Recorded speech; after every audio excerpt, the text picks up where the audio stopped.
Es un gusto, un privilegio el poder estar aquí en esta mañana y abrir la palabra de Dios juntos para ser animados, confrontados y exhortados por medio de ella.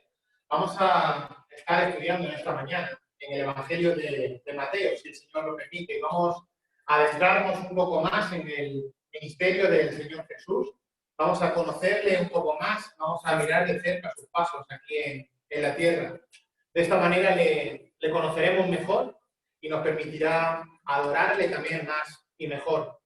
Y durante esta semana, y si Dios quiere la próxima, vamos a estar estudiando una sección preciosa de la Escritura que se encuentra en el Evangelio de Mateo, en el capítulo 9, los versículos del 9 al 17. En esta mañana nos vamos a centrar en nuestra primera sesión en los versículos 9 al 13. Mateo capítulo 9, los versículos 9 al 13. Este texto, que es conocido por todos, probablemente lo hayas escuchado alguna vez como el llamado de Mateo. Va a ser nuestro texto en esta mañana y yo he titulado esta predicación Un Evangelio para Pecadores. Un Evangelio para Pecadores. Vamos a leer la palabra del Señor en Mateo capítulo 9, los versículos del 9 al 13. Dice así la palabra del Señor. Cuando Jesús se fue de allí, vio a un hombre llamado Mateo, sentado en la oficina de los tributos, y le dijo, sígueme. Y levantándose, le siguió. Y sucedió que estando él sentado a la mesa en la casa, he aquí, muchos recaudadores de impuestos y pecadores llegaron y se sentaron a la mesa con Jesús y sus discípulos. Y cuando vieron esto, los fariseos dijeron a sus discípulos, ¿por qué come vuestro maestro con los recaudadores de impuestos y pecadores? Al oír él esto, dijo, los que están sanos no tienen necesidad de médico, sino los que están enfermos. Mas id y aprended lo que significa. Misericordia quiero y no sacrificio, porque no he venido a llamar a justos, sino a pecadores. Vamos a orar al Señor. Señor, te damos gracias en esta mañana por el privilegio de abrir tu palabra libremente. Señor, lo hacemos gozoso, reconociendo que tu palabra tiene toda autoridad sobre nuestras vidas, que no contiene error, Señor, y que en tu palabra inspirada, Señor, hay poder de Dios para salvación. Ayúdanos, Señor, a estudiar esta mañana este pasaje con mente clara, Señor, guiado por el poder del Espíritu Santo. Señor, y que traigas salvación y santificación, Señor, según tu voluntad sobre nosotros. Todo esto oramos en tu nombre, en Cristo Jesús. Amén. Solo por situarnos un poco en el contexto de este pasaje, vamos a adentrarnos un poco en lo inmediatamente cercano. Recuerda, solo por recordar que el Evangelio de Mateo es el primer Evangelio que se registra en el Nuevo Testamento y que presenta a Cristo como Rey. Mateo constantemente está señalando algo acerca de la realeza del Señor, el Señor Jesús como Rey. Y en los capítulos 5 al 7 se presenta el Sermón del Monte, un sermón tremendo que está enfocado en confrontar la falsa justicia externa, la religiosidad, la fachada de los escribas y los fariseos, y muestra un énfasis en la necesidad de tener una justicia moral interior, es decir, una justicia verdadera por la obra regeneradora del Espíritu Santo, necesaria y suficiente para entrar en el reino de los cielos. Por cierto, es un sermón tremendo que te animo a leer con frecuencia y meditar en casa. Sigue el Evangelio de Mateo a partir del capítulo 8 y presenta la deidad de Dios y lo hace mostrando algunos de los milagros que cometió a lo largo de su ministerio. Evidentemente no se están registrando aquí todos los milagros, pero sí aquellos que el Señor permitió que llegaran hasta nosotros hoy en día. Y lo primero que aparece es un primer bloque de 3 milagros. 3 milagros que se están centrando en el aspecto físico. ¿Recuerdan la sanación del leproso? La sanación del siervo del centurión y la sanación de la suegra de Pedro. Luego los versículos 18 al 22 del capítulo 8 nos muestra el coste de seguir al Señor Jesús. Bueno, deja todo lo que tienes y sigue a Jesús. No significa que inmediatamente tengas que dejar todo, pero no basta con decirlo. Habría que estar dispuesto a pagar el precio para seguir al Señor Jesús, si fuera necesario. Y luego un segundo bloque de otros 3 milagros que ya no se están centrando en el plano físico, sino que se centran en el plano natural y sobrenatural. Recuerda que, en primer lugar, el Señor Jesús muestra su poder sobre la naturaleza. Él calma una tremenda tempestad con solo su voz. Luego vemos el poder sobre los demonios y luego el poder sobre el pecado con la curación del paralítico, que posteriormente haremos alusión. Y así llegamos a nuestro pasaje de esta mañana, conocido como el llamado de Mateo. Y vamos a ver que el Evangelio es un Evangelio para pecadores. Un Evangelio para pecadores. Y la idea fuerza, la idea central de este pasaje se encuentra en el versículo 13. Ve ahí de nuevo conmigo y fíjate cómo termina el versículo 13. Dice, porque no he venido a llamar a justos, sino a pecadores. Esta es la idea central del pasaje y es una de las declaraciones más contundentes de toda la Escritura. No he venido a llamar a justos, sino a pecadores. Esto es tremendamente interesante. El Señor Jesucristo vino para llamar a pecadores. Y podría parecer algo obvio que te dijera que el Evangelio es para pecadores. Podríamos decir, bueno, claro que sí. Y es cierto, pero en este pasaje se acentúa esta idea en palabras del mismo Señor Jesús. Versículo 13, no he venido a llamar a justos, sino a pecadores. ¿A qué se está refiriendo aquí? Bueno, de acuerdo con Romanos capítulo 3 y con Efesios capítulo 2, toda la humanidad es pecadora. Todos somos pecadores ya por nuestra condición natural. Adán pecó, recuerda Génesis capítulo 3. Desde ese momento toda la humanidad nace con un pecado original. Pero además, no solo es eso, sino que todos transgredimos la ley en al menos un punto. Y si eres transgresor de la ley en un punto, te constituyes culpable de toda la ley. Así que podemos afirmar que toda la humanidad es pecadora, que todos somos pecadores. Pero ¿a qué se está refiriendo aquí el Señor Jesús? Cuando dice, no he venido a llamar a justos, sino a pecadores. ¿Quién son esos pecadores? Bueno, esto es la idea fuerza de este pasaje.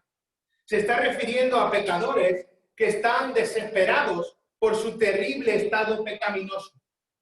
Aquellos que se sienten heridos, aquellos que están en la UCI, en estado terminal, aquellas personas que están totalmente devastadas, que se sienten destrozadas cuando miran su vida y ven su pecado. Es decir, se está refiriendo aquí el Señor Jesús a pecadores que saben que son pecadores. Pecadores que miran su pecado, lo reconocen y se arrepienten. A esos pecadores está aquí aludiendo el Señor Jesús. John Wesley escribió, estoy destituido de la gloria de Dios.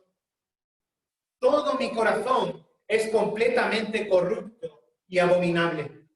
Y en consecuencia, toda mi vida, al ver un árbol malo reflejado, no puede dar buenos frutos. Esta es la idea a la que está aludiendo aquí el Señor Jesús. El Señor Jesús vino no a llamar a aquellos que se creen justos, sino a pecadores. Recuerda lo que el mismo Pedro dijo al Señor, apártate de mí, oh Señor, porque soy un hombre pecador. Y lo mismo dijo Pablo cuando le escribe a Timoteo y lo resume de una palabra tremenda para nosotros y le dijo, palabra fiel y digna de ser recibido por todos. Que Cristo Jesús vino al mundo, ¿a qué? A salvar a los pecadores, de los cuales yo soy el primero. Y probablemente Pablo tendría en mente estas palabras del Señor Jesús. No he venido a llamar a justos, sino a pecadores. Y este es precisamente el punto de nuestro texto. Esta es la idea de nuestro texto. Algo que podría parecer obvio, que el Evangelio es para pecadores, tiene un fondo mucho más profundo. Jesús ha venido a llamar a los pecadores. Si Él vino solo para llamar a los justos, entonces el reino de los cielos estaría vacío. Porque recuerda, no hay justo, ni siquiera uno, de acuerdo con Romanos capítulo 3. Así que el Evangelio es sin duda para personas que saben que son malas, que se consideran malas, no para personas que se creen justas, que se creen salvas y válidas por sí mismos. No es para aquellos que viven autocomplaciéndose en su suficiencia. Aquellos que viven con el orgullo innato. Aquellos que creen que por su propia capacidad pueden ser salvos. El Evangelio es para pecadores que cuando miran su vida están dolidos por su pecado. Pecadores tremendamente arrepentidos al mirar su trágica condición pecaminosa. Y nuestra comprensión de la naturaleza del hombre es fundamental para comprender el Evangelio y también para cuando evangelizamos. Es necesario que comprendamos y que entendamos cuál es la naturaleza del hombre. Porque si un hombre pudiera ser un poquito bueno, básicamente bueno, si hubiera un remanente de bondad, si hubiera una chispa de bondad que pudiera residir en el hombre, entonces el predicador, a poco que fuera un poco bueno, podría tener el poder de convencer y los hombres podrían tener la capacidad, el poder de responder. Esto sería tener una percepción errónea de la naturaleza del hombre. Ahora, si entendemos y concebimos que el hombre es radicalmente depravado por su pecado, entonces solo y exclusivamente solo el poder sobrenatural de Dios va a poder abrir sus mentes y sus corazones. Solo el poder de Dios va a permitir que se arrepientan y solo el poder de Dios va a darle fe para salvación. No he venido a llamar a justos, sino a pecadores. Ahora, en este pasaje que aparece aquí vemos a Mateo. Mateo era un hombre que había estado sentado durante todo su tiempo de trabajo público, por así decirlo, en el puerto. Probablemente había estado sentado allí junto al mar de Galilea y probablemente había estado ahí recaudando impuestos a diestro y a siniestro sobre toda la actividad turística. No había tanto turismo en aquellos entonces, sobre toda la actividad industrial que se hacía alrededor de ese lago, sobre la pesca y sobre cualquier otra cosa. Además, Mateo había estado situado en un punto estratégico, en un camino de paso, de tal manera que controlaba todo el paso del este hacia el oeste en la carretera de Damasco. Él tenía el control de la recaudación de impuestos de una zona tremendamente amplia. Por ello, probablemente, Mateo tendría una de las franquicias fiscales más ricas que los romanos habían otorgado hasta ese momento. Y es interesante que partamos de la escena justo anterior que refleja, que se representa en este Evangelio de Mateo. Vamos a la curación de este paralítico, un poquito antes, Mateo capítulo 9, versículos del 1 al 7. Leer este pasaje nos ayudará a entender y a comprender en mayor extensión, si cabe, la salvación de Mateo. Mateo capítulo 9, versículos 1 al 8. Dice así la palabra del Señor. Y subiendo Jesús en una barca, pasó al otro lado y llegó a su ciudad. Y le trajeron un paralítico echado en una camilla. Y Jesús, viendo la fe de ellos, dijo al paralítico: anímate, hijo, tus pecados te son perdonados. Fijaos la reacción de los escribas. Y algunos de los escribas decían para sí: este blasfema. Y Jesús, conociendo sus pensamientos, dijo: ¿por qué pensáis mal en vuestros corazones? Porque, ¿qué es más fácil decir? ¿Tus pecados te son perdonados? ¿O decir, levántate y anda? Pues para que sepáis que el Hijo del Hombre tiene autoridad en la tierra para perdonar pecados. Entonces dijo al paralítico: levántate, toma tu camilla y vete a tu casa. Y él, levantándose, se fue a su casa. Pero cuando las multitudes vieron esto, sintieron temor y glorificaron a Dios, que había dado tal poder a los hombres. Fijaos aquí, el Señor Jesús está diciendo, durante su ministerio, que Él tiene poder para perdonar pecados. Y una pregunta tremenda que se harían las personas que estaban allí alrededor, después de ver esta escena que registra aquí Mateo, sería, bueno, ¿cuál es el alcance de ese perdón? ¿Hasta cuándo este hombre, que dice ser el Hijo de Dios, hasta cuándo puede perdonar? ¿Hasta quién puede perdonar? Y con esta pregunta en mente, vamos a adentrarnos en este pasaje.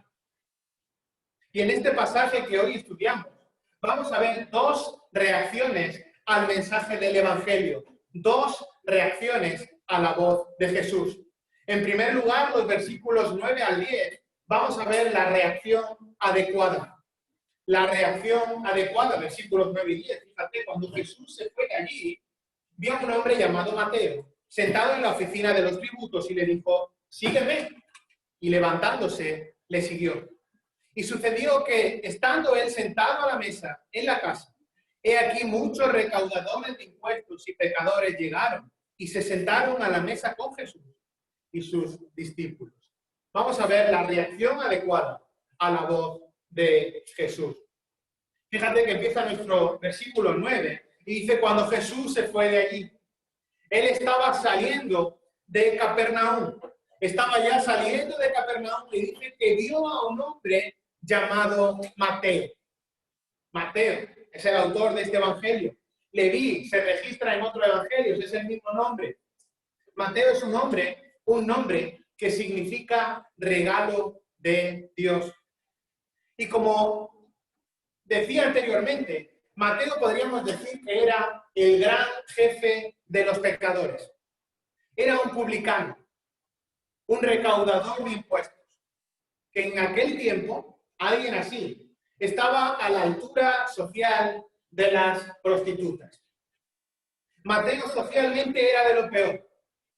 Él era el más despreciado, de lo más vil, de lo más corrupto de Capernaum. Y dice nuestro texto que estaba sentado al banco de los tributos públicos. Esto quiere decir que era un recaudador de impuestos. Y en aquel tiempo los recaudadores de impuestos eran personas que explotaban a la población para enriquecerse ellos mismos. Y por eso socialmente eran de lo peor. Y todos los impuestos que poseían, más allá de los que le encargaba el Imperio Romano, quedaban en sus manos. Y era algo normal. Se veía normal que ese recaudador de impuestos, que ese publicano, extorsionara así al pueblo, hasta tal manera que se quedara con beneficios sobre lo que pedía el Imperio Romano. Así el Imperio lo permitía, y de esta manera Mateo y otros recaudadores de impuestos se enriquecían a costa de extorsionar a los ciudadanos. ¿Te puedes imaginar con este trabajo lo que el pueblo pensaba de ellos? Estas personas eran consideradas como traidores. Estaban recaudando impuestos de sus propios compatriotas para dárselo a una nación extranjera. Y además se quedaban con beneficios. Tremendo. Eran de lo peor. Lo hacían para su propia ganancia.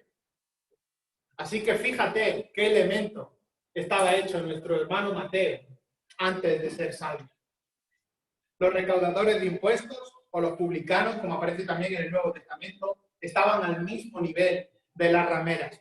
Así eran vistos. Eran paganos, al mismo nivel de los paganos. Podrías asimilarlo también con un ladrón, con un asesino, y tenían una reputación tremendamente mala. Ese era Mateo, que dice nuestro versículo 9, que vio a un hombre llamado Mateo, que estaba sentado a la oficina de los tributos, y fíjate lo que le dijo: sígueme, sígueme. Esta fue la simple palabra del Señor Jesús. Y sigue nuestro texto, y dice que entonces Mateo se lo pensó mucho. Preguntó a sus amigos más allegados. No dice eso nuestro texto. No dice eso. Dice el texto inmediatamente. Y levantándose, le siguió. El Señor Jesucristo le dice: sígueme. Y levantándose, le siguió. Mateo no dijo ni una sola palabra, porque su alma estaba en la gran sorpresa de la gracia inesperada. Él había sido redimido en ese lugar. Y lejos de estar deprimido por todo lo que estaba dejando, todo el poder económico que estaba dejando atrás, le faltaría tiempo para levantarse de la silla y salir corriendo tras Jesús. Pienso que Mateo no podría entender que alguien no corriera detrás de Jesús cuando éste ofrece perdón. Mateo estaba perdiendo una carrera profesional enorme, de dinero, pero estaba ganando un destino eterno. Él estaba perdiendo su seguridad económica, pero había ganado una aventura soñada en la eternidad. Estaba perdiendo cosas materiales, pero estaba ganando, gracias a Dios, una fortuna espiritual.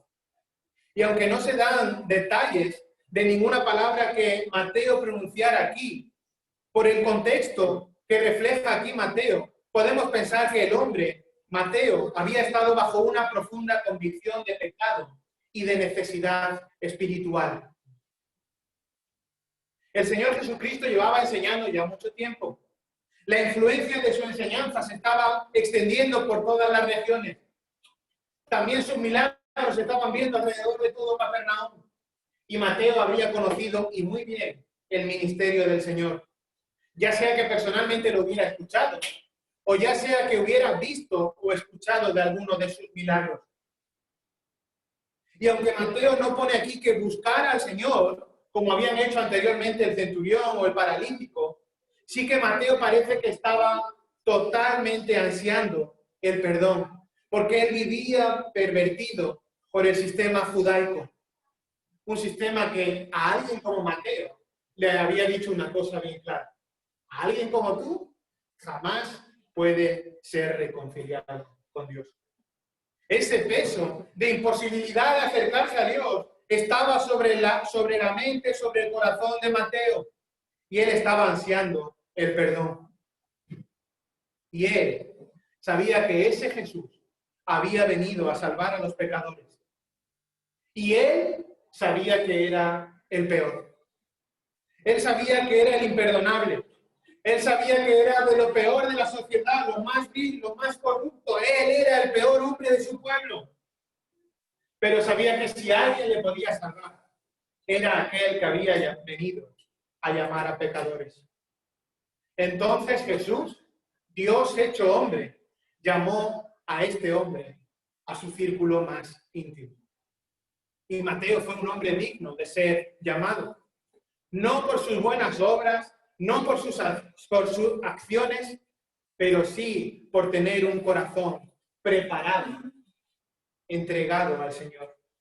Y fíjate que el hecho de que él se levantara al momento, de que instantáneamente al oír la voz de Jesús fuera tras él, nos da una idea tremendamente grande de dónde estaba el corazón del Señor Jesús. Él al momento se levantó y no se paró a pensar en las muchas riquezas, no se paró a pensar en el mucho poder que tenía bajo el Imperio Romano, sino que él estuvo dispuesto a dejarlo todo atrás. Lo cual nos dice mucho de quién era Mateo. Él estaba dispuesto a pagar el precio. Él estaba dispuesto a cumplir los preceptos que unos versículos atrás se nos enseñan. Fíjate, Mateo capítulo 8, versículos del 18 al 22. Dice, viendo Jesús una multitud a su alrededor, dio orden de pasar al otro lado. Y un escriba se le acercó y le dijo, Maestro, te seguiré a donde quiera que vayas. Y Jesús le dijo, las zorras tienen madrigueras y las aves del cielo nidos, pero el Hijo del Hombre no tiene dónde recostar la cabeza. Otro de los discípulos le dijo, Señor, permíteme que primero vaya y entierre a mi padre.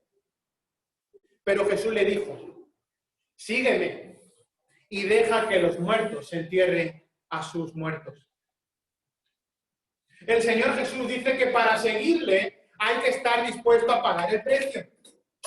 Y Mateo estuvo dispuesto a pagar este precio. Mateo estuvo dispuesto a dejar todo y seguir de inmediato al Señor Jesús. Entonces, volviendo a la pregunta que hacía anteriormente, ¿cuál es el alcance del perdón de Dios? ¿Hasta cuándo Dios puede perdonar? ¿Hasta quién Dios puede perdonar? La respuesta es que no hay límite. No hay límite. Él puede obrar en cualquier vida cuando ésta tiene un corazón arrepentido y dispuesto para seguir al Señor. Mateo era de lo peor, pero el poder de Dios le alcanzó y un corazón arrepentido y dispuesto estaba para seguir al Señor. Ahora, en este pasaje vemos tres características de un creyente verdadero, al igual que Mateo. Tres características de un creyente verdadero. Tres características que si eres del Señor, si has nacido gracias a la obra de Cristo en la cruz, a los méritos de Cristo en la cruz y te has arrepentido, hay tres características que, al igual que Mateo, deben estar en tu vida. La primera característica es obediencia irrefutable. Obediencia irrefutable. Fíjate que el Señor Jesús le dijo, sígueme, y él no preguntó. Él no dijo, ¿pero a dónde? Él no valoró si había otra forma de hacerlo. Él no intentó imponer su criterio. Él no dijo si era posible, vamos a darle una vuelta a esto y lo hacemos a mi manera. Absolutamente nada de eso. Mateo mostró obediencia irrefutable. Y el creyente verdadero no es alguien que está cuestionando siempre la verdad de Dios. No es alguien que vive resistiendo las normas de vida impuestas por Dios, sino que un creyente verdadero es alguien que responde en obediencia al amor de Dios, a la palabra de Dios. Ahora hay una segunda característica de un creyente verdadero y que también refleja aquí Mateo. Y la segunda característica es que es alguien que tiene misericordia de los no salvos. Un creyente verdadero tiene misericordia por aquellos que no son salvos. Fíjate que en el versículo 10 vemos que al momento él está dando una cena para otro. Fíjate, versículo 10. Y sucedió que estando él sentado a la mesa en la casa, he aquí muchos recaudadores de impuestos y pecadores llegaron y se sentaron a la mesa con Jesús y sus discípulos. Mateo acababa de ser salvo. Y al momento, él ya tenía un profundo deseo de llevar a otros a Cristo. Además, es un deseo que no se debilita con el tiempo, sino que es un profundo deseo de llevar a otros a Cristo constantemente. Mateo mostró amor por los otros recaudadores de impuestos, por los otros pecadores, hasta tal punto que dio una cena en su casa para que pudieran estar con Jesús y con el resto de discípulos, para que pudieran estar expuestos a la voz de Jesús, para que pudieran estar expuestos al Evangelio. Un creyente verdadero tiene misericordia, compasión por aquellos que no son salvos. Nuestro amor por los que no son salvos, ya sea familiares, conocidos o gente que ni siquiera conocemos, nuestro amor por Cristo, todo eso nos motiva a ser instrumentos útiles en las manos de Dios a medida que Él busca y salva a los pecadores. Así que un creyente verdadero, al igual que Mateo, es alguien que tiene y ofrece compasión por los perdidos. Hay una tercera característica de un cristiano verdadero, y esta característica es la humildad. La humildad. Destaquemos por un momento la humildad de Mateo. Fíjate que Mateo no habla demasiado de este momento. Es el momento en el que Mateo fue salvo por la gracia de Dios, pero él no habla mucho de este momento. Aunque Lucas 5:28 nos da algún detalle más. Pero Mateo fue un hombre modesto, humilde, porque él relata los acontecimientos y en ningún momento se da importancia sobre su vida. Él nunca hace una referencia personal a sí mismo. Él nunca habla en primera persona, sino que trata a Mateo en tercera persona, como un personaje más, como trataría cualquier otro individuo. Y él no se pone en valor a sí mismo. Él no dice, mira todo lo que dejé atrás y mira lo que Dios ha hecho en mi vida. Todo lo contrario. Él ni siquiera dice que es el autor del Evangelio. Él no se otorga la autoría. Y es curioso pensar que en los tiempos que Mateo siguió al Señor Jesús, él había perdido su trabajo definitivamente. Él no era un pescador, como otros discípulos, que podían abandonar la pesca temporalmente por seguir al Señor Jesús, pero después, cuando pasara el boom, pudieran volver a la pesca. No, él había dejado una carrera profesional por seguir al Señor Jesús. Él ya no se iba a poder reenganchar. Él había perdido definitivamente su carrera. Pero él tampoco se da mucha importancia. Y es que alguien que reconoce su pecado, alguien que se siente pecador y exalta a Cristo, primeramente es alguien que ha sido humillado.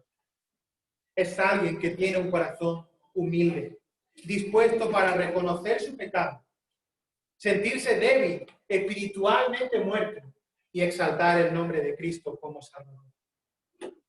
Así que, queridos hermanos, solo Jesucristo pudo haber llevado a cabo esta transformación de convertir a un publicano en un apóstol. Y este fue el milagro que se hizo en Mateo, quien se convierte en el autor del primero de los evangelios. Así que esta es la reacción adecuada a la voz de Jesús. Veamos en segundo lugar la reacción inadecuada. ¿Quién tuvo esta reacción inadecuada? Bueno, de acuerdo con el versículo 11, la tuvieron los fariseos. Fíjate, versículo 11, dice la palabra del Señor. Y cuando vieron esto, los fariseos dijeron a sus discípulos, ¿por qué come vuestro maestro con los recaudadores de impuestos y pecadores? ¿Cuál había sido la reacción de estos fariseos? Bueno, una vez más, como desde que empieza el Evangelio de Mateo, una reacción desacertada. La respuesta que llevaron a cabo fue poner en evidencia, intentar poner en evidencia al Maestro, al Señor Jesús y a sus discípulos. ¿Por qué? Bueno, los fariseos no entendían, su mente no les cabía que el Maestro, con M mayúscula, que aquel que era considerado o se consideraba a sí mismo como el Mesías, como el Hijo de Dios, estuviera dispuesto a sentarse en la misma mesa con tan grandes pecadores. Y esto es lo que estaba pasando. De acuerdo con el versículo 10, dice que, y sucedió que estando él sentado a la mesa en la casa, esta es la casa de Mateo, él había organizado una fiesta. Y en esa fiesta, en esa cena, estaban invitados los recaudadores de impuestos y los pecadores. Y esa palabra ahí, pecadores, es amartoloí, que es un término técnico para describir a personas que ni siquiera tocarían de lejos la ley de Dios o las tradiciones de los escribas y los fariseos. Es decir, ese término pecador está aludiendo a las personas más viles, a los más miserables, a los peores de todos. Y el Señor Jesucristo estaba sentado a la mesa con ellos en la casa de Mateo. Claro, los fariseos ven esto, no lo entienden, y su reacción a la voz de Jesús es poner en evidencia, intentar poner en evidencia al Maestro y sus discípulos. Y lo vieron y le preguntan así a sus discípulos. Esta es la reacción inadecuada. ¿Por qué come vuestro Maestro con los recaudadores de impuestos y pecadores? Fijaos qué mente tan caída. Ellos seguían encajados en el orgullo, en el ritualismo, en la fachada, en la justicia moral externa, solo en aquello que se ve. Solo le importaba lo externo y olvidaba lo interno. Cómo el Señor Jesús, cómo el Maestro se va a sentar a la mesa con pecadores. Bueno, también hay dos características de un tipo de justicia así. En lo que podemos llamar la prioridad de la fachada. Dos características. La primera característica, el legalismo, y los rituales. El legalismo y los rituales. La religiosidad de esta gente era externa. Solo les preocupaba ser vistos. Solo les preocupaba aquello que se veía. Por eso el mismo Señor Jesús le llama sepulcros blanqueados. Es decir, por fuera sois blancos, relucientes, pero por dentro estáis muertos. Ellos tomaban términos bíblicos y los redefinían, adaptándolo todo a sus propios intereses. No les importaba verdaderamente lo que decía la Escritura, solo les importaba cómo podían reconducir la Escritura, adaptándola a sus propios intereses. Y ahí estaban estos fariseos, estos escribas, estos de la fachada. Estaban centrados en el legalismo y en los rituales. En segundo lugar, estaba basado en el orgullo. Estaban centrados en el yo. Solo trabajaban en los propósitos para su gloria. Eran orgullosos. Y estos fariseos que estaban aquí no creían necesitar el perdón de Dios. Y además no solo eso, sino que pensaban que esos recaudadores de impuestos que aparecen aquí en el versículo 10, que esos pecadores que aparecen en el versículo 10, que ellos, con lo malos que eran, no necesitaban el perdón, no merecían el perdón de Dios.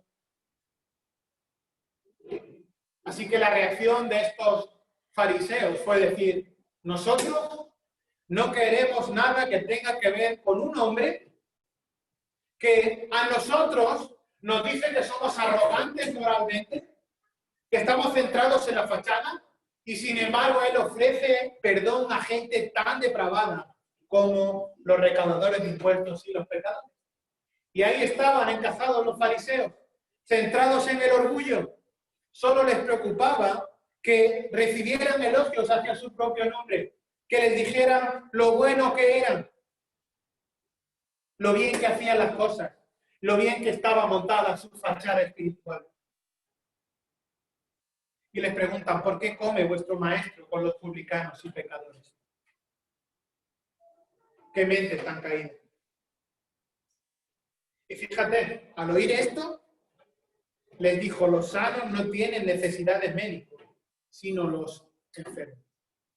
Es interesante que como creyentes, como cristianos, meditemos también en estos dos principios en los que estaban encajados los fariseos. No podemos caer en el error de vivir centrados en el ritualismo, en el legalismo, en vivir nuestra vida religiosa, nuestra vida cristiana, centrados solo en la fachada, solo en lo que se ve el próximo domingo, solo en lo que alguien puede ver de mí, sino que debe ser centrado en una justicia moral verdadera, como veremos Dios mediante la semana que viene. Y tampoco podemos estar centrados en el orgullo. Creer que lo que hacemos, aunque bueno es para Dios, pero en cierta medida primero es para traer gloria a Dios. Debemos de examinar nuestra vida también a la luz de estas características impropias de un creyente verdadero. Bueno, al oír esto que le habían preguntado, los sanos no tienen necesidad de médicos sino los enfermos, dice el Señor Jesús. Y esto nos lleva a nuestro tercer punto de hoy, el alegato de Cristo. El alegato de Cristo, versículos 12 y 13. Fíjate, dice, al oír él esto, dijo, los que están sanos no tienen necesidad de médico, sino los que están enfermos. Mas id y aprended lo que significa. Misericordia quiero y no sacrificio, porque no he venido a llamar a justos, sino a pecadores. Dice el versículo 12, al oír él esto. Ellos no le habían preguntado directamente al maestro, sino que le habían preguntado a los discípulos. Pero el Señor Jesús había escuchado esta pregunta en la que le estaban acusando. Y él saltó y contestó por los discípulos, lo que trajo vergüenza para los fariseos y lo que aumentó aún más, si cabe, su indignación. Y les da una afirmación clara y rotunda, la idea central de nuestro pasaje. No he venido a llamar a justos, sino a pecadores. El mismo Jesús, el Dios hecho hombre, declarando esto. Esto es autoridad de Dios, autoridad divina. No he venido a llamar a justos, sino a llamar pecadores. Un evangelio para pecadores, consternados al ver mirar su pecado, al ver su tremenda condición.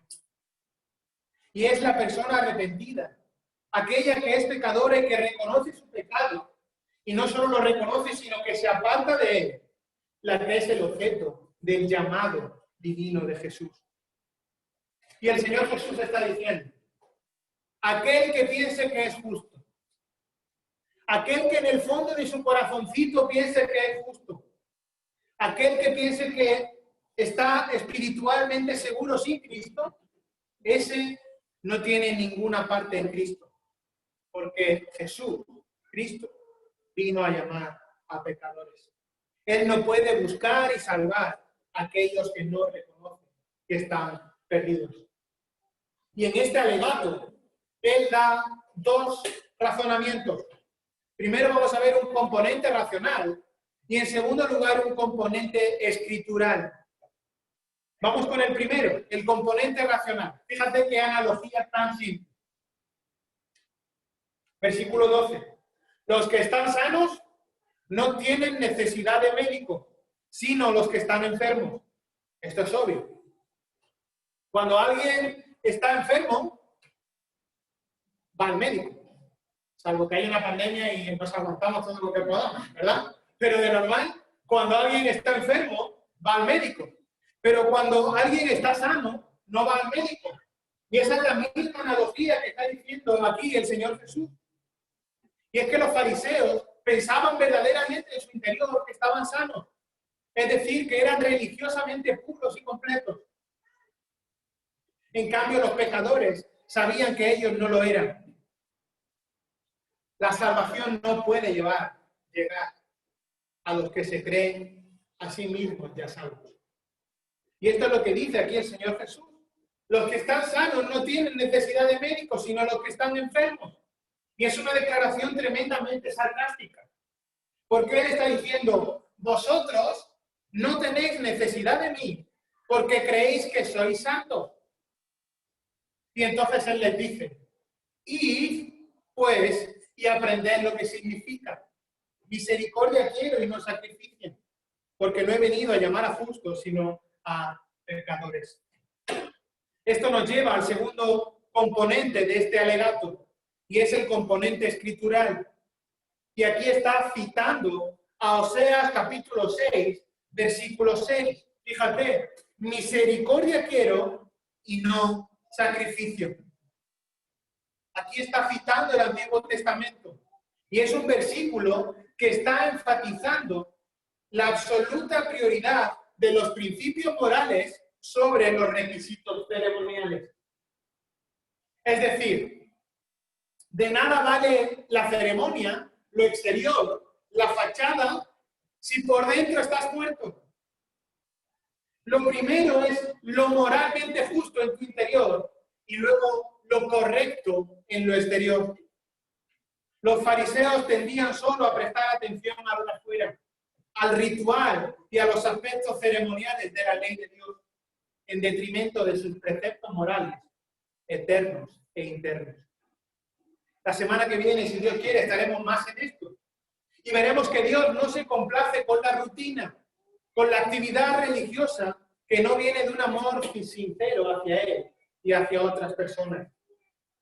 Un ritual, por muy bueno que sea, por muy perfecto que sea, si está separado de una justicia real, de un corazón genuinamente transformado por el poder del Espíritu Santo, eso es una vergüenza y una afrenta para Dios. Y es muy curioso cómo sigue este evangelio y las ilustraciones que aparecen en los versículos 14 al 17. Leámoslas y dejemos el pozo establecido para la próxima semana, porque está directamente establecido con lo que acabamos de ver. Y aparecen tres ilustraciones en las que el Señor Jesús responde a una pregunta. Fíjate, versículo 14. Entonces se le acercaron los discípulos de Juan diciendo, ¿por qué nosotros y los fariseos ayunamos, pero tus discípulos no ayunan. Entonces el Señor Jesús les dijo, primera ilustración, las bodas. ¿Acaso los acompañantes del novio pueden estar de luto mientras el novio está con ellos? Pero vendrán días cuando el novio les será quitado y entonces ayunarán.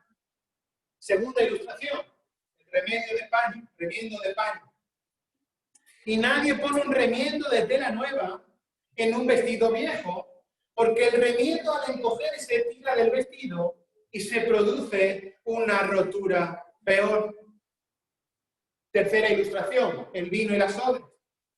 Y nadie echa vino nuevo en odres viejos, porque entonces los odres se revientan, el vino se derrama y los odres se pierden, sino que se echa vino nuevo en odres nuevos, y ambos se conservan.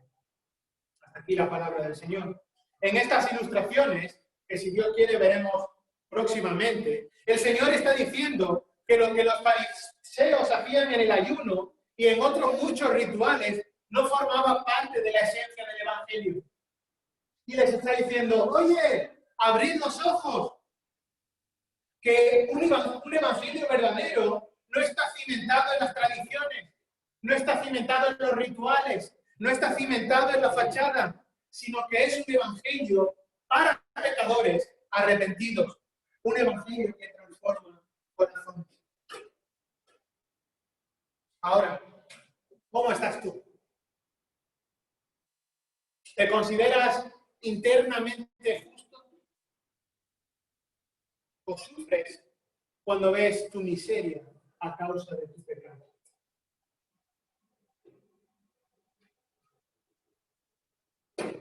Si crees que por ti mismo puedes alcanzar a Dios, estás centrado en el orgullo en el que estaban centrados los fariseos.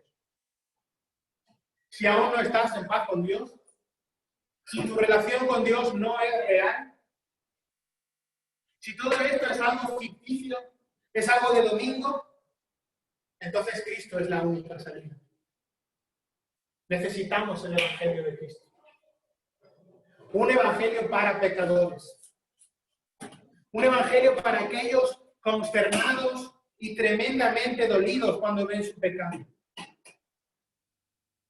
La Biblia nos dice que todo ser humano nace, vive y muere en un estado de rebeldía para con Dios. Desde el primer hombre, desde Adán, hasta nosotros, hay pecado. Todos somos pecadores. Estamos enemistados con Dios por naturaleza. El pecado está en contra de lo que Dios es y Dios está en contra del pecado. Y esto no es algo de lo que alguien se pueda librar. El pecado nos afecta a todos. Romanos 3 presenta su carácter universal. No hay justo ni aún uno. No hay quien busque a Dios por cuanto todos pecaron y están destituidos de la gloria de Dios. Y el pecado no es algo de poquita cosa. El pecado no es un pequeño virus. El pecado corrompe todo. Absolutamente todo. Hasta el punto de que el hombre natural no puede hacer absolutamente nada sin la influencia esclavizadora del pecado. Además, la Escritura dice que la paga del pecado es la muerte. Pero hay salida, hay solución. El Señor Jesucristo dijo, no he venido a llamar a justos, sino a pecadores. Tremendo, el Evangelio de Cristo es la proclamación del Supremo Salvador, que todo hombre necesita, porque de ello depende su destino eterno. Y el Evangelio nos revela cómo Cristo vino a buscar y salvar a los pecadores. Así que si tu relación con Dios no es real, necesitas arrepentirte de tu pecado y mirar a Cristo. Porque no hay ninguna otra forma. No hay ninguna otra alternativa. No hay ninguna otra opción que pueda traerte salvación. Es solo gracias a Dios, que despliega su poder salvífico a través de Cristo por el poder del Espíritu Santo. Así que si no estás en Cristo, necesitas aferrarte a Él, a su obra en la cruz del Calvario. gracias a la cual y solo a la cual podemos obtener justificación y reconciliación con el Padre. El mismo Señor Jesús dijo: yo soy el camino y la verdad y la vida, y nadie viene al Padre sino por mí. La salvación es solo en Cristo. Nacemos de nuevo no por algo que hayamos hecho, no por estar en una buena iglesia, no por algo que hayan hecho tus padres, tus hijos, tus hermanos, tu marido, no porque tengas unos buenos hermanos, no porque tengas unos buenos pastores. Solo nacemos de nuevo por la fe en Cristo Jesús, por sus méritos en la cruz del Calvario. Dios, de manera inmerecida, solo por gracia y por fe en la muerte y resurrección de Cristo, nos da vida eterna. Dios y solo Dios puede librarnos de la influencia esclavizadora del pecado, de su presencia y de la paga del pecado, que es la muerte. Por eso Hechos 4:12 dice que en ningún otro hay salvación, porque no hay otro nombre bajo el cielo dado a los hombres en que podamos ser salvos. Y queridos hermanos y amigos, como hemos visto, el llamado eficaz del Evangelio a la salvación se extiende solo a los pecadores, no a los justos. Son para pecadores desesperados por su terrible estado pecaminoso. Personas que se sienten y están totalmente devastadas, destrozadas cuando miran su pecado. El reino de Dios es para aquellos que se consideran espiritualmente enfermos, para aquellos que necesitan urgentemente ser sanados, para aquellos que son espiritualmente corruptos y que necesitan urgentemente ser limpiados. El Evangelio se extiende no a los religiosos, sino a los irreligiosos. No es para aquellos que piensan que, bueno, con su estilo de vida están bien, sino precisamente para aquellos que saben que no lo están. Este es el glorioso propósito de la venida de Cristo al mundo.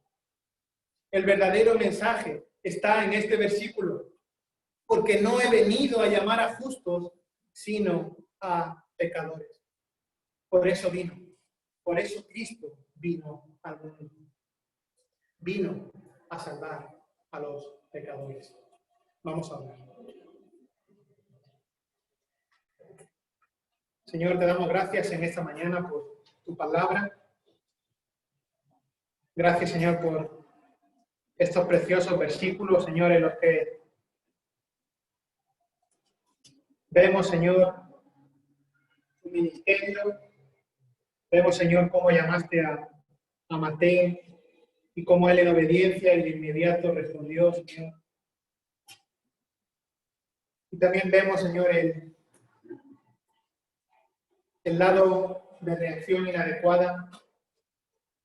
Personas, Señor, centradas en la fachada, en el legalismo, en lo que se ve, centrados en su orgullo, Señor, abocados a la condenación eterna.